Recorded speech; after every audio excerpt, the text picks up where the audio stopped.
Bienvenidos a La Carroza en nuestro episodio número 27, en el cual vamos a estar hablando de la hiena de Querétaro, también conocido como el caso de la casa Mijangos. Ay, qué chido, porque vamos a saber qué pasó con Mijares y Lucerito. Con Mijangos, los migajos. El caso Mijares, ¿no? Migajos. ¿No es Mijares? No. ¿No es Mijares? ¿No Mijangos. vamos a hablar de Mijares y No, Lucerito? vamos a hablar de... No. Pero... Te va a mandar Lucerito a los guaruras, ¿eh? No es... Ah, Mijangos. Ah, ya. Ya le dijo la Sí, productora. entonces, ¿qué investigué? No está la productora aquí. ¡Productora! Ni me tumben, hijos de su puta madre. Muy bien. El 24 de abril de 1989, la sociedad de Querétaro se horrorizó con la noticia de un macabro crimen en casa ubicada en la calle Hacienda Vejil, número 408, en la colonia Jardines de la Hacienda. Una mujer en Querétaro.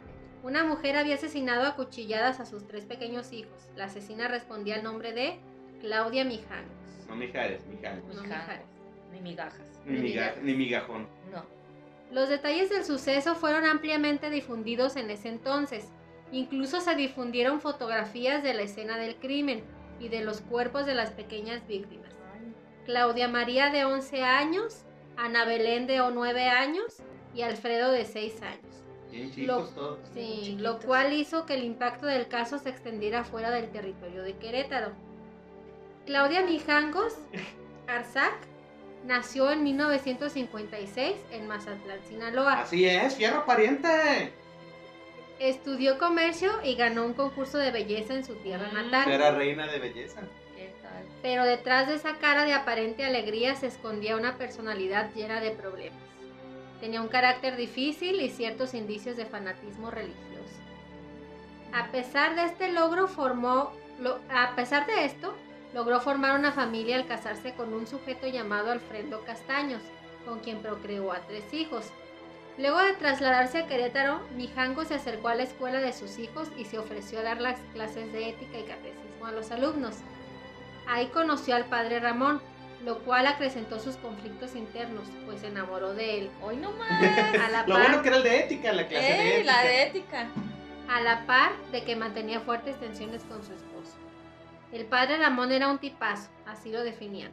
Además de joven y amable, era muy guapo. Con sus ojos azules y su 1,90 metros de altura, ella se enamoró. Y de su sotana. Eso está. Padre, qué sexy se le ve el hábito. Claudia cada vez se alejaba más de su esposo y era habitual encontrarla en la escuela, en las clases de catecismo. Al padre Ramón tampoco le era indiferente y comenzaron un romance. Ándale. El O al crimen menos- del padre Ramón. Métete bajo la sotana. O al menos eso apuntan versiones, porque la escuela jamás dijo nada al respecto, pero tampoco lo negó. Únicamente la arquidiócesis de Querétaro tramitó el cambio del padre Ramón después de los asesinatos. Ujú. Ah, Nomás, pues cámbialo. pero mientras iban al confesionario. Y todo. Al parecer, después de estas advertencias o pláticas que tuvo el padre Ramón con el director de la escuela, él ya no quiso continuar con el idilio que mantenía con Mijangos. También le pesaba demasiado la traición a los votos que había hecho cuando se ordenó de sacerdote. Por toda esta complicación, el padre Ramón decidió terminar con la relación. Claudia no lo tomó nada bien, lo buscaba, lo seguía, diría años más tarde el padre Rigoberto. La relación entre Mijangos y su marido era insostenible, por lo cual tomaron terapias de pareja, las cuales poco ayudaron. El rompimiento era inminente. Incluso buscó que se anulara su matrimonio por la iglesia, pero esto no fructificó. Mientras la ruptura matrimonial se materializaba, Claudia Mijangos comenzó a tener alucinaciones. Escuchaba voces, veía ángeles y demonios e ideas delirantes. Decía que eran ángeles que le decían que tenían que estar juntos ella y el padre Ramón.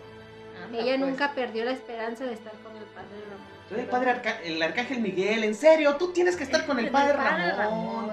Lucha por él, ándale. Es chilán. Es que venía de allá. Según dicen los peritos, este evento fue tan fuerte para ella que detonó los problemas de salud mental que venía arrastrando. O sea, la ruptura con el padre Ramón.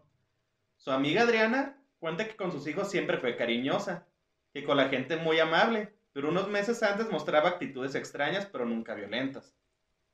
Sin embargo, la terapeuta de pareja al que habían estado acudiendo Claudia y Alfredo, En un intento desesperado de él, o sea, Ujú. el Fredo, el que también estaba medio obsesionado con ella, Mm. de él de recuperar su matrimonio, contó que sí había advertido conductas violentas en Mijangos, pero nunca pensó que escalaría tanto.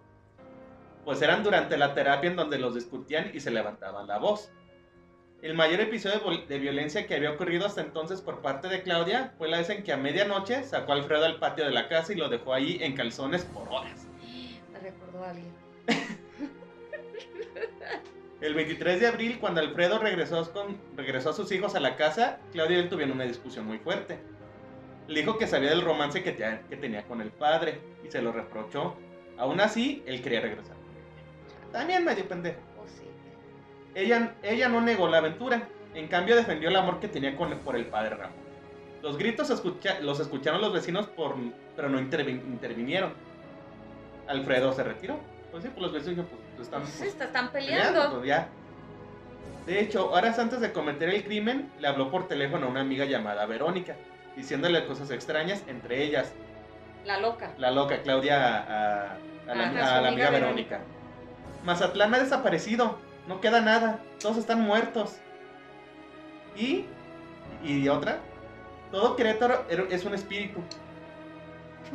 Está bien que sea la capital del exorcismo, pero No, es y para que ahí tanto. sí iba a ir la gente que se iba a salvar. Había una teoría ahí por el año 2000. 2000, que la gente se fuera a vivir a Querétaro. A Querétaro, que porque todo se iba a acabar y Querétaro se iba a salvar. La ciudad elegida para salvar. Ajá. Y sí, varias gente se fue para allá. Como era de madrugada, la amiga no le dio mucha importancia y pues la ignoró y se volvió a dormir. Querétaro. A primera hora, Verónica se presentó en el domicilio de su amiga y se encontró con un escenario dantesco. Sangre por toda la casa y los cuerpos de los 3 niños asesinados, hasta me da como náusea. Sí. Mientras que Claudia estaba inconsciente, bañada en sangre. Vázquez le dijo que se tranquilizara, que todo estaba bien y que al otro día por la mañana iría a visitarla. Eso le dijo Claudia a la Mijangos antes de ir. Antes. Sí. El domingo 24 de abril de 1989, un trágico hecho conmocionó a Querétaro. Sus habitantes se enterarían por los medios de comunicación del sangriento asesinato de 3 menores a manos de su madre. Horas antes, en la noche del 23, Claudia Mijangos había llamado a su amiga Verónica Vázquez. Bueno, para decirle lo mismo de lo que había pasado en Mazatlán y que veía ángeles y demonios. O sea, lo mismo pues de que estaba como delirando, ¿no? Le volvió a decir Vázquez que se tranquilizara y que al otro día por la mañana iría. Cuando llegó aproximadamente a las 8 de la mañana a la casa marcada con el 408 de la calle Hacienda Vigil de la colonia Jardines de la Hacienda, vio una escena dantesca. Las paredes ensangrentadas. Le advirtieron que algo estaba muy mal. Caminó por la casa y se encontró con el cuerpo de Alfredito de 6 años de edad. El hijo menor de Mijangos quedó a la mitad de las escaleras con un charco de sangre alrededor. En las paredes había huellas de manos y en el piso charcos de sangre. Al ver la horrible escena, Vilchis llamó a la policía y al padre de los niños, Alfredo Castaños. Dios, qué horrible. Los peritos encontraron 2 cuerpos más en la vivienda, el de Claudia, la hija mayor de 11 años, y el de María Belén, de 9. A María Belén la encontraron en su habitación apuñalada en numerosas ocasiones. Al lado, su madre estaba dormida con sangre en la ropa y con un cuchillo junto a ella. ¡Qué horrible! ¡Qué pinche vieja! ¿Se cansó de matar? Ya sé, ¿eh? Cuando decían, te voy a pegar hasta que me canse. Te voy a matar hasta que me canse. Al llegar los policías, la despertaron y la enviaron al hospital por estado de shock que presentaba. En el hospital, después de horas cuando despertó, agentes ministeriales empezaron a preguntarle qué había pasado. Ella solo decía que tenía que ir por sus hijos a la escuela, que la dejaran ir. Mientras tanto, las autoridades retuvieron a Alfredo Castaños, creyéndolo responsable de los hechos en un principio. Declaró lo que él sabía, los había llevado un día antes en la noche después de la kermés a la casa de su madre, Claudia Mijangos. Cuando los dejó, discutió con ella una vez más. Era cosa habitual desde hace mucho tiempo. Él le dijo que volvieran, que podían arreglar las cosas, pero ella una vez más lo rechazó. Eso fue todo lo que sabía de aquellas horas en las que sucedió el terrible multihomicidio. Castaño sabía más, pero no lo relacionó. Sabía que una de las causas por la que se estaban divorciando era porque Claudia se había enamorado de otro hombre. Los peritos indicaron que fueron al menos 3 horas las que duró el ataque contra los menores. 3 horas. Pobres niños, qué horrible. Los investigadores afirman que por lo menos había 10 litros de sangre distribuidos por la casa. La puerta de la alcoba estaba entreabierta y el cuadro que se ofrecía a los ojos era aterrador. En la esquina de la recámara, sobre un sillón, 2 cuchillos de cocina, uno de 40 centímetros y el otro de 33 centímetros, ambos con cachas de madera en color café, limpios. Un tercer cuchillo de 31 centímetros se halló en la recámara de las hermanas Claudia María y Ana Belén, caído sobre la alfombra y lleno de sangre.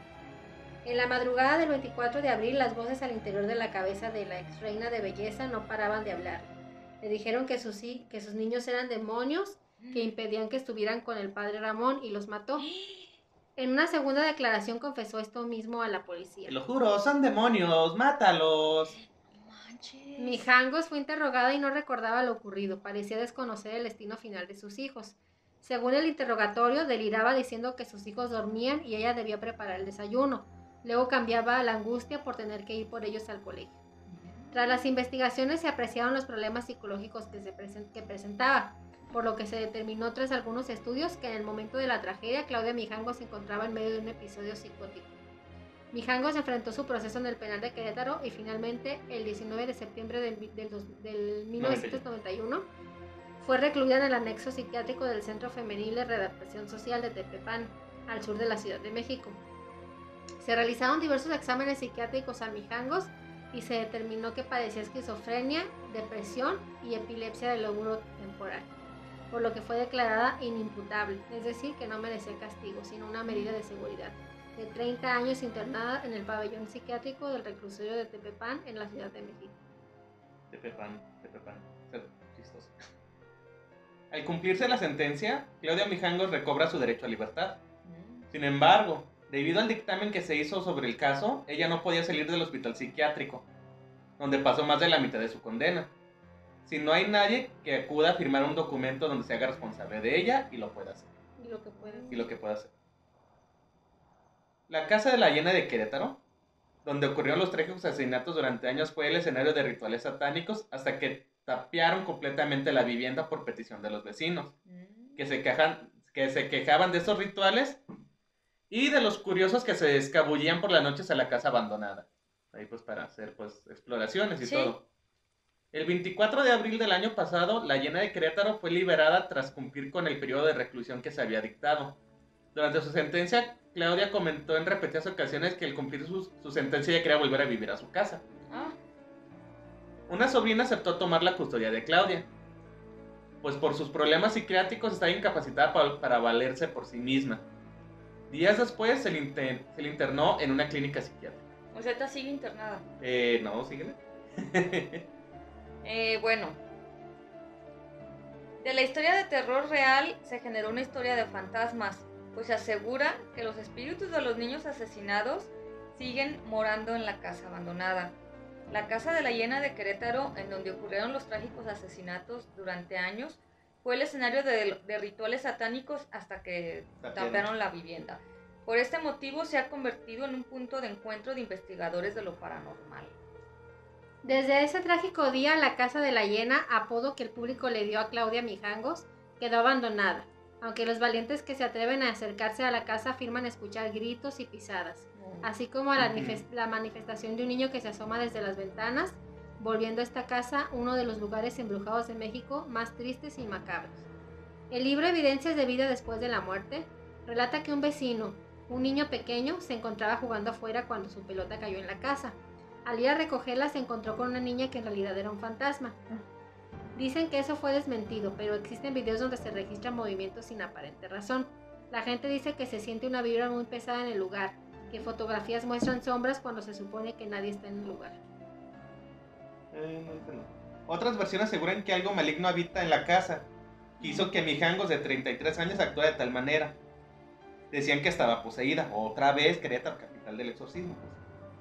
Porque cuando se encontraba recluida, hablaba con alguien y hacía una voz más gruesa a la que se le conocía. O sea, medio raro.